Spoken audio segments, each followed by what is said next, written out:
नमस्कार साथियों, कैसे हैं आप। आज की वीडियो में मैं फिर लेकर हाजिर हूँ आपके लिए junior accountant TRA, JBBNL, CPT, BBA, MBA और BCom एग्ज़ाम्स के लिए अकाउंटेंसी के chapter reconstitution of firm, retirement और डेथ ऑफ पार्टनर्स के MCQs। तो पहला क्वेश्चन है अपना, retiring partner is compensated for parting with the firm's future profits in favour of remaining partners. The remaining partners contribute to such compensation amount इन।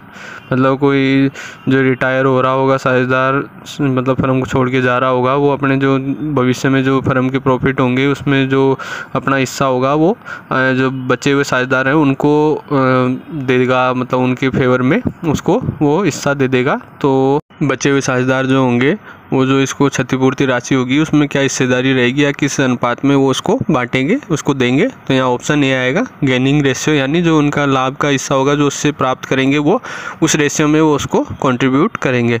फिर option second है gaining ratio means, मतलब अधिलाभ अनुपात क्या होता है या गेनिंग रेशियो क्या होता है। तो यहाँ ऑप्शन बी आएगा new ratio minus old ratio, मतलब जो नया इनका अनुपात होगा उसमें से पुराना अनुपात जो होगा वो माइनस कर देंगे तो यहाँ लाभ का अनुपात निकल जाएगा। फिर क्वेश्चन थर्ड है, at the time of retirement of a partner profit on revolution will be credited to.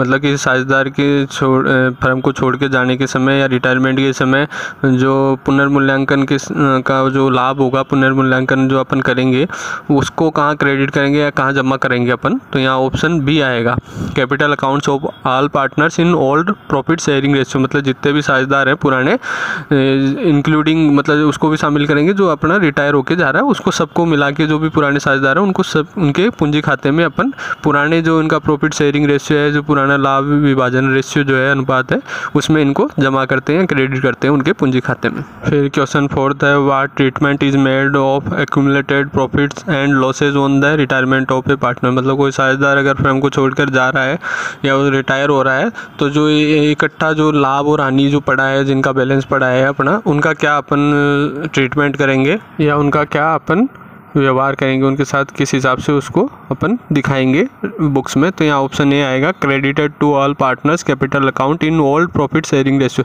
जैसे अभी अपन ने पिछले क्वेश्चन में बात की थी वैसे ही जो पुराने साझेदार हैं रिटायरिंग पार्टनर्स को इंक्लूड करते हुए उनके पूंजी खाते में अपन पुराने जो प्रॉफिट शेयरिंग रेशियो है उस रेशियो में उनके पूंजी खाते में उनको क्रेडिट करेंगे अपन, अगर लॉस है तो उनको डेबिट करेंगे अपन। फिर क्वेश्चन फिफ्थ है, on retirement of a partner goodwill will be credited to the capital account of. मतलब किसी साझेदार के छोड़ के जाने पर जो गुडविल होगी वो कहाँ क्रेडिट करेंगे, कौन से खाते में, पूंजी खाते में अपन, किसके पूंजी खाते में उसको अपन जमा करेंगे। तो यहाँ ऑप्शन ए आएगा रिटायरिंग पार्टनर, मतलब जो छोड़ के जा रहा है पार्टनर उसके साझेदार के पूंजी खाते में उसको जमा करेंगे, उसका जो पार्ट बनेगा उसको अपन उसके खाते में जमा करेंगे। फिर क्वेश्चन सिक्स्थ है, on the death of a partner the amount due to him will be credited to.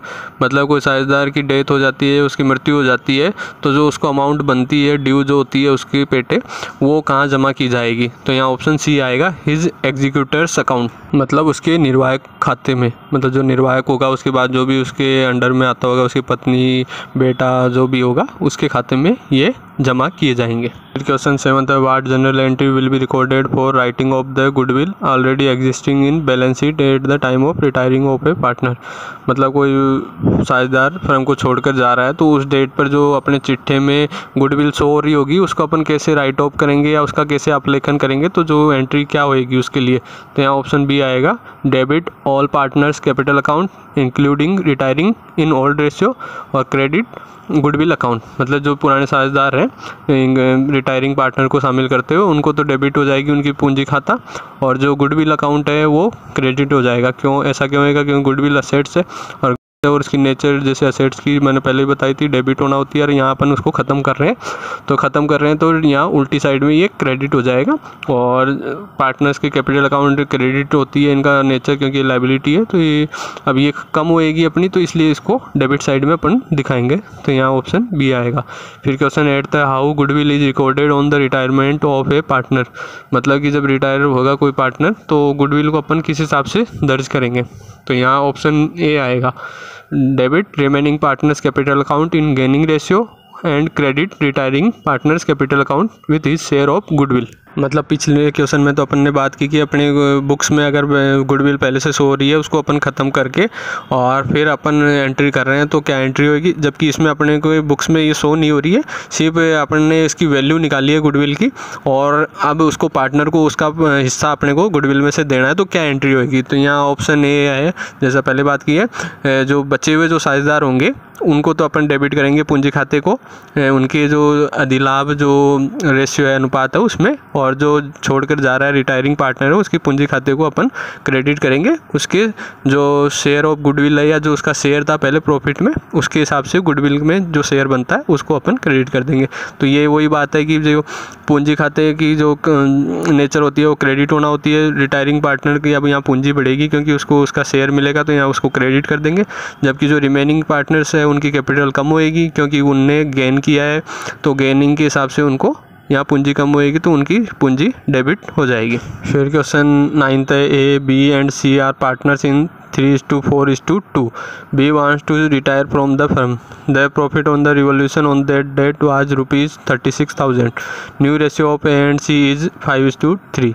Profit on revolution will be distributed as, मतलब ए बी और सी किसी साझेदारी फर्म में 3:4:2 के अनुपात में लाभ बांट रहे हैं और वो साझेदार हैं। तो बी फर्म से रिटायर होना चाहता है, तो रिटायरमेंट के दिन जो पुनर्मूल्यांकन इनने किया उस पर इनको लाभ हुआ है वो है 36,000 रुपये का, और ए और सी का जो नया रेशियो होगा वो होगा 5:3। तो जो पुनर्मूल्यांकन पर लाभ हुआ है वो किस हिसाब से बांटेंगे अपन, तो यहाँ देखो मैंने नीचे आपको समझा रखा है, profit on revolution is distributed as follows in old profit sharing ratio. तो अपन ने पहले ही बात की थी, जो भी रिटायरमेंट के टाइम जो भी प्रॉफिट होंगे वो पुराने वाले साझेदारों सभी साझेदारों में रिटायरिंग पार्टनर को इंक्लूड करते हुए उनके प्रॉफिट शेयरिंग रेशियो जो पुराना है उसमें उनको बांटेंगे। तो यहाँ 36,000 का प्रॉफिट हुआ है, तो ए में जो उसका शेयर है 3/9 है, तो 36,000 का 3/9 12,000 रुपये, ऐसे बी का 16,000 रुपये और सी का 8,000 रुपये आएंगे, तो यहाँ ऑप्शन बी आएगा। फिर क्वेश्चन 10th है, A B and C are partner sharing profit in the ratio of 5:2:1. If the new ratio on the retirement of A is 3:2, what will be the gaining ratio. मतलब A और B और सी किसी firm में साझेदार है 5:2:1 के अनुपात में लाभ बांटते हुए। अब अगर ए रिटायर हो जाता है फर्म से या छोड़ के चला जाता है तो उसके बाद जो नया रेशियो बचेगा बी एंड सी का वो होगा 3:2। तो अपने को अधिलाभ अनुपात का पता करना है, गेनिंग रेशियो क्या रहेगा। तो ये देखो मैंने बता रखा है कि अधिलाभ रेशियो या गेनिंग रेशियो का क्या फॉर्मूला है, तो वो है new ratio minus old ratio. तो बी का जो न्यू रेशियो है वो 3/5 हो गया है, जबकि उसका पुराना जो रेशियो था वो 2/8 था। तो यहाँ उसका जो गेनिंग रेशियो आ गया वो आ गया 14/40, जबकि सी का इस हिसाब से 11/40। तो इन दोनों का जो रेशियो हो गया वो 14:11 हो गया। तो यहाँ ऑप्शन डी आएगा। तो साथियों उम्मीद करता हूँ और वीडियो की तरह ये वीडियो भी आपको पसंद आई होगी और इससे आपको काफ़ी हेल्प मिली होगी। वीडियो पसंद आई हो तो लाइक अवश्य कीजिएगा और अपने फ्रेंड्स के साथ शेयर ज़रूर कीजिएगा। नेक्स्ट वीडियो में फिर लेकर हाजिर हूँगा और आपके लिए MCQs, तब तक के लिए प्लीज़ वेट कीजिएगा। मेरे चैनल को सब्सक्राइब नहीं किया तो प्लीज़ चैनल को सब्सक्राइब जरूर कीजिएगा। जय हिंद, जय भारत।